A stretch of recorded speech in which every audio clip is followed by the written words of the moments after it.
I am honored to greet the Peace Memorial Ceremony and to pay tribute to the victims of the atomic bombing of Hiroshima. 75 years ago, a single nuclear weapon brought unspeakable death and destruction upon this city. The effects linger to this day. The city and its people, however, have chosen not to be characterized by calamity, but instead by resilience, reconciliation, and hope. As unmatched advocates for nuclear disarmament, the Hibakushi have turned their tragedy into a rallying voice for the safety and well-being of all humanity. The birth of the United Nations in the same fateful year of 1945 is forever intertwined with the deaths rained down on Hiroshima and Nagasaki. Since its earliest days and resolutions, the organization has recognized the need to totally eliminate nuclear weapons. Yet, that goal remains unachieved. 75 years is far too long not to have learned that the possession of nuclear weapons diminishes rather than reinforces its security. Today, a world without nuclear weapons seems to be slipping further from our grasp. The web of arms control, transparency, and confidence-building instruments established during the Cold War and its aftermath is fraying. Division, distrust, and the lack of dialogue threaten to return the world to unrestrained strategic nuclear competition. States possessing nuclear weapons are modernizing their arsenals and developing new and dangerous weapons and delivery systems. The risk of nuclear weapons being used intentionally, by accident, or through miscalculation is too high for such trends to continue. I repeat my call for states to return to a common vision and path leading to the total elimination of nuclear weapons. While all states can play a positive role, the countries that possess nuclear weapons have a special responsibility. They have repeatedly committed to the total elimination of nuclear weapons. Now is the time for dialogue, confidence-building measures, reductions in the size of nuclear arsenals, and utmost restraint. We must also safeguard and strengthen the international non-proliferation and disarmament architecture. States will have an opportunity to return to this shared vision at the next year's review conference of the Treaty on the Non-Proliferation of Nuclear Weapons. The Treaty on the Prohibition of Nuclear Weapons is a further pillar of the disarmament regime, and I look forward to its entry into force. The entry into force of the Comprehensive Nuclear Test Ban Treaty also remains a top priority in order to entrench and institutionalize the global norm against nuclear testing. This commemoration takes place in the shadow of the COVID-19 pandemic, which has brought turmoil into our lives in so many ways. The pandemic has also exposed so many of the world's fragilities, including in the face of the nuclear threat. The only way to totally eliminate nuclear risk is to totally eliminate nuclear weapons. Young people have an important role. They, and civil society as a whole, have proved their power time and again in support of the cause of disarmament.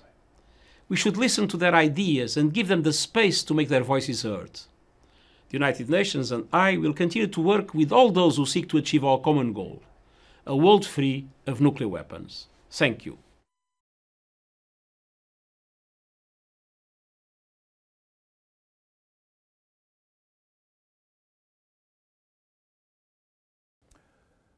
For decades, the Hibakushas in Japan have reminded the international community of the threat caused by nuclear weapons.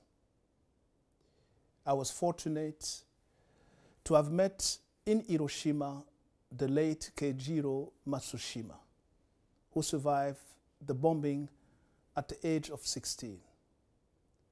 His story, his pain, and the suffering of all the population of Japan have touched me deeply. As the head of the Comprehensive Nuclear Test Ban Treaty, let me say that this treaty provides a powerful tool to achieve a world free of nuclear weapons.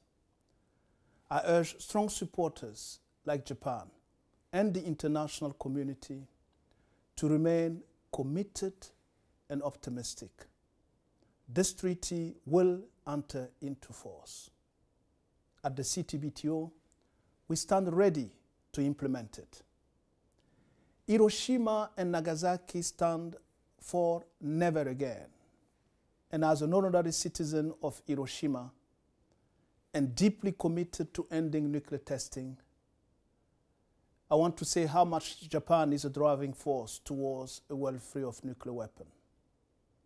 The Ibakusha have taught us that passions, determination, and resolution are indispensable in our long battle towards nuclear disarmament. Ours is a mission for peace, a mission for security and prosperity.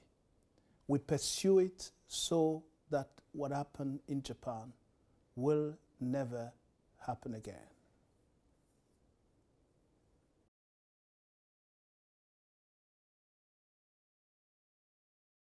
I would like to offer my prayers for the souls of the people who lost their lives during the nuclear bombing of Hiroshima in August 1945.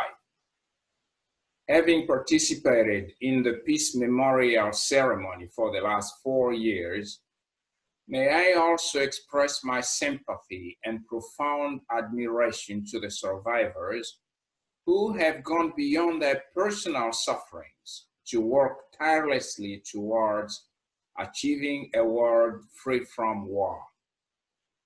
I would like to note that FAO, an organization that works to achieve a world free from hunger and malnutrition, was born 75 years ago as the world tried to rebuild itself from the ashes of the war. 3/4 of a century later, it is worthwhile for us to revisit the close link between peace and food security. Indeed, on the one hand, by seriously disrupting the food supply chain, conflicts constitute a major cause of food insecurity and malnutrition, affecting hundreds of millions of people around the world. On the other hand, even where there is no conflict, people who have no access to food cannot enjoy real peace. And there are situations where food insecurity has resulted in social unrest and conflict. The two are intertwined. One of the most powerful messages from the Hiroshima Peace Declaration last year was that one individual may be weak, but working together, we can change the world. FAO fully supports this call for solidarity to ensure sustainable peace and food security for all. This is all the more important during this unprecedented crisis in our lifetime, where the COVID-19 pandemic may exacerbate intolerance and divisions, which could only worsen an already difficult situation and result in unnecessary additional suffering. On this historic anniversary, FAO reiterates its commitment to work hand in hand with all partners, including with the people of Hiroshima, to achieve a just world where everyone, everywhere, can enjoy lasting peace and food security. Thank you.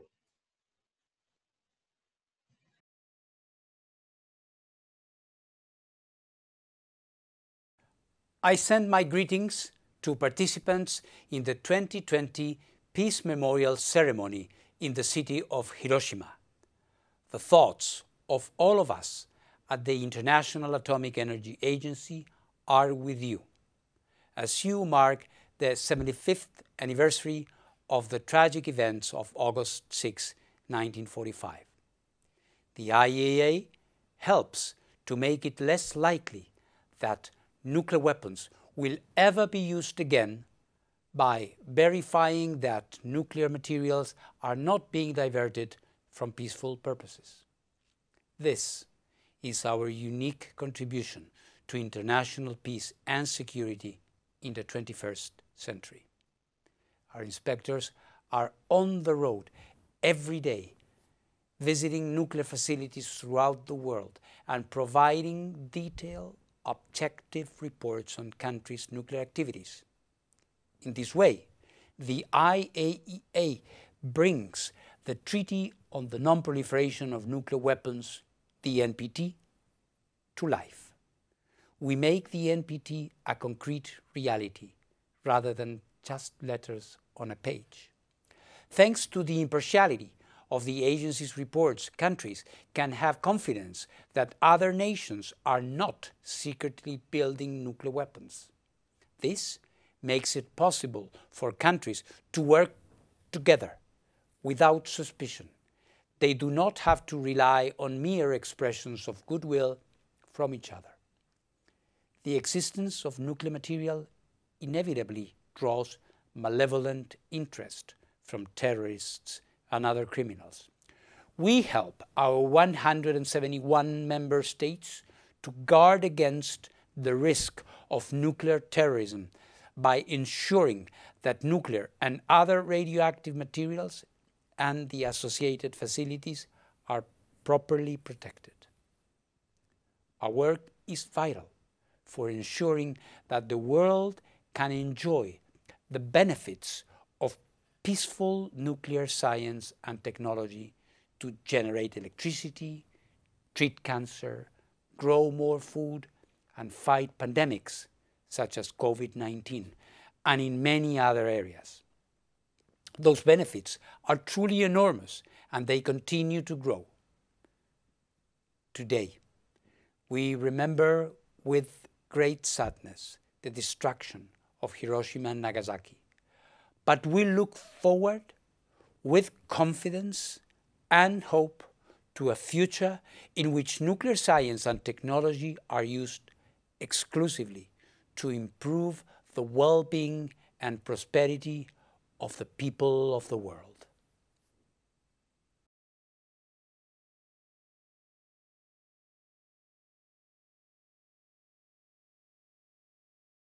Dear friends, it is my great honor to address you at this Peace Memorial Ceremony, which marks the 75th anniversary of the bombing of Hiroshima. I visited your beautiful city in 2015 and witnessed the terrifying place destroyed by the atomic bomb, and the new city you have rebuilt afterwards. So I know firsthand what a remarkable city Hiroshima is. Time can never obliterate the terror and the trauma of that day. And yet, since then, the city of Hiroshima and its people have shown us so much about building back and building better. The coronavirus COVID-19 pandemic is proving to be one of the most terrible natural disasters in the last century. In this difficult situation, it is important to remember the courage and perseverance of the people of Hiroshima and what you and your city have shown us about building back better after such an unprecedented catastrophe. IT believes that the information and communication technologies, ICTs, are an essential part of building better. Since the onset of COVID-19, ICTs have helped us continue our lives. Remote imagery and diagnostics for doctors and hospitals, teleworking for office workers, remote learning for school students, video calling for citizens to keep in touch with their loved ones, etc. Communication systems are proving vital for the delivery of many other services. A critical component in these efforts have been to ensure secure, reliable, and trustworthy ICT services for all.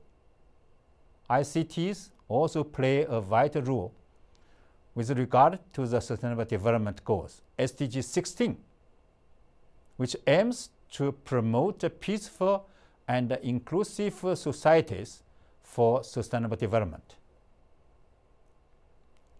The ITU Constitution itself calls for promotion of the use of telecommunication services with the objective of facilitating peaceful relations and aims to harmonize the actions of member states and promote fruitful and constructive cooperation and partnership. The UN with its commitment agreed in Tunisia in 2005 also recognizes the potential of ICTs to promote peace and to prevent conflict. ITU is committed to connecting the world and ensuring the peaceful use of ICTs, so no future generation will ever have to go through the nuclear horror experienced by the people of Japan in 1945. I joined the UN Secretary General in calling for us to build back after the pandemic and build back better, which the people of Hiroshima have shown us how to do since 1945. I commend your wish, your determination, and your efforts. I wish the city of Hiroshima and its people a very happy and peaceful life in their future. I wish you all a very good Peace Memorial Day. Thank you.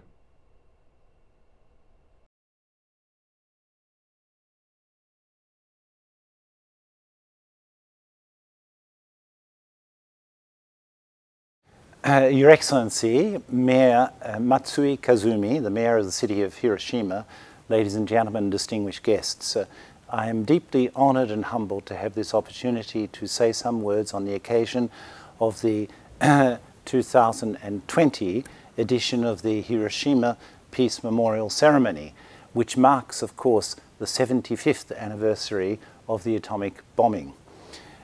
I regret very much that as a consequence of the COVID-19 pandemic, I'm not able to be present physically on the occasion of this ceremony, but I'm absolutely delighted that the ceremony is nevertheless taking place as one of the truly important events in the world that is held every single year. The event, of course, marks a terrible tragedy. And it reminds us of the terrible destruction that comes out of conflict and the necessity for us to establish peace in this world. It is not just a memory of destruction, however. Hiroshima stands as a symbol of hope and optimism because out of the destruction, Hiroshima and Japan have managed to construct a lasting memorial to peace and a lasting quest for peace in this world. It's 75 years that we've felt and now the loss of the lives, the innocent lives in Hiroshima as a consequence of the atomic bombing. That memory endures and stays with us, and memory is exceptionally important in establishing the need and the urgency for having peace in this world. Memory reminds us constantly of the need to strive for peace. So the memory that we honour today of the victims of the atomic bombing is also a memory which serves as a symbol of hope for our quest to establish the conditions of peace in this world. I was delighted to learn that there are many young people in Japan who are using manga and immersive virtual reality to preserve the memory of the victims of Hiroshima and the atomic bombing and to establish that lasting record of our memory to inspire us to establish the conditions of peace in the future.